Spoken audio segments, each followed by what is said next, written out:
right, guys. Hey, so today I've had a question emailed to me about chest, and today the person is more of an experienced lifter. Okay, so today's information is for somebody who's been lifting at least for a little while.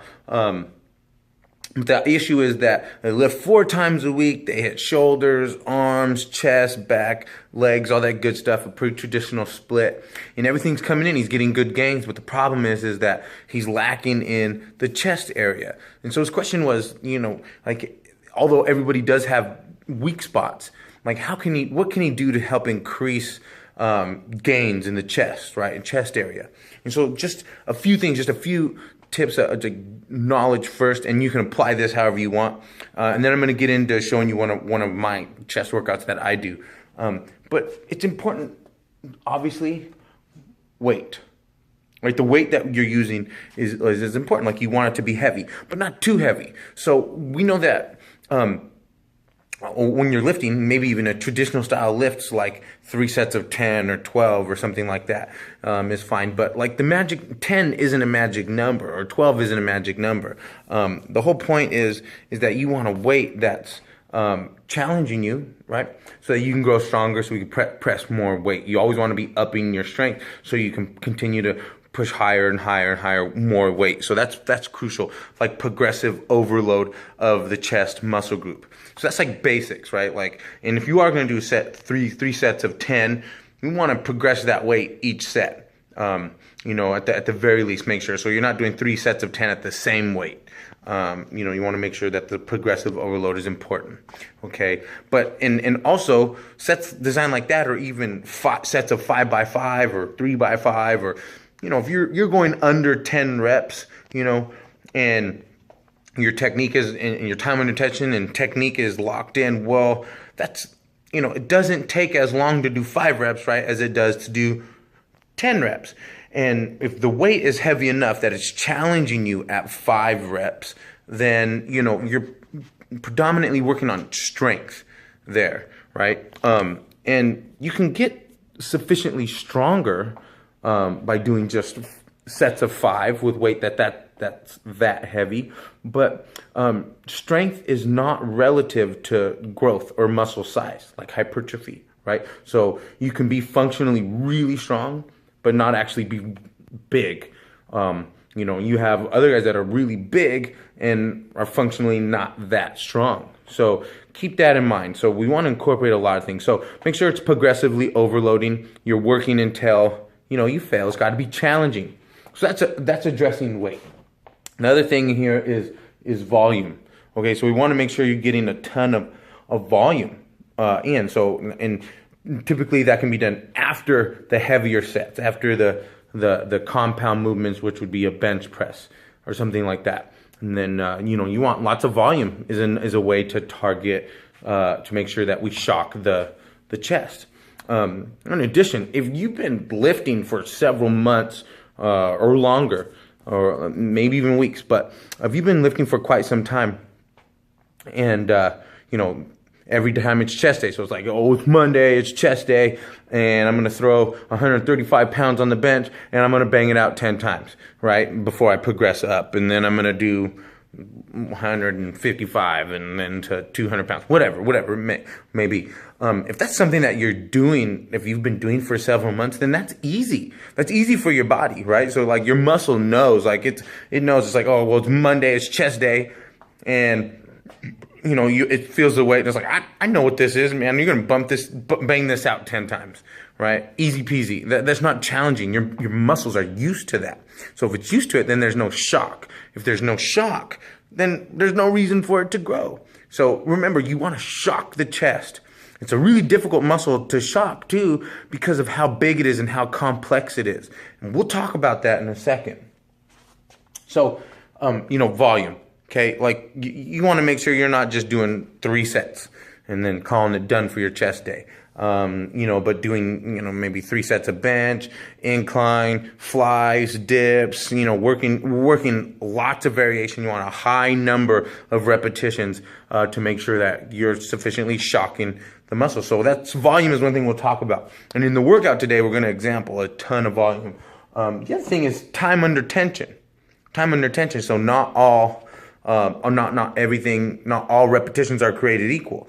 Okay, you want the muscle to be under tension as long as possible. Okay, and you don't want to be allowing gravity or momentum to be stealing from that repetition. So like if you're on a bench press, if you explode up, that might have been momentum that helped that weight up there. And then if you just drop it down and bounce it off the chest, well, then that's gravity, right? So really the time under tension was somewhere in between there, and it was just for a short bit. So instead you want to control up, control down, okay? So that you maximize time under tension. Technique, of course, is obviously going to be crucial. We'll discuss technique. You need proper technique. You need to make sure that you're engaging the chest and the triceps on those press movements. Variation in width. So width variation is going to be crucial. Okay, so if you're used to bench pressing with this width, then bring it in, or widen it out. Variation and everything from your push-ups to your compound movements like bench and incline bench and what have you. Okay, so variation is also a tool that you can use. Vary up your grip width, to just target different areas, okay, that you may not be used to. Stretch and contraction. Okay, so I've talked before about how the efficiency of a repetition is determined by like the quality of the stretch before the contraction. Okay, or the contraction, the quality of that contraction has a lot to do with the preceding stretch. So we want to stretch and then contract. So understanding how the chest works is vital as well.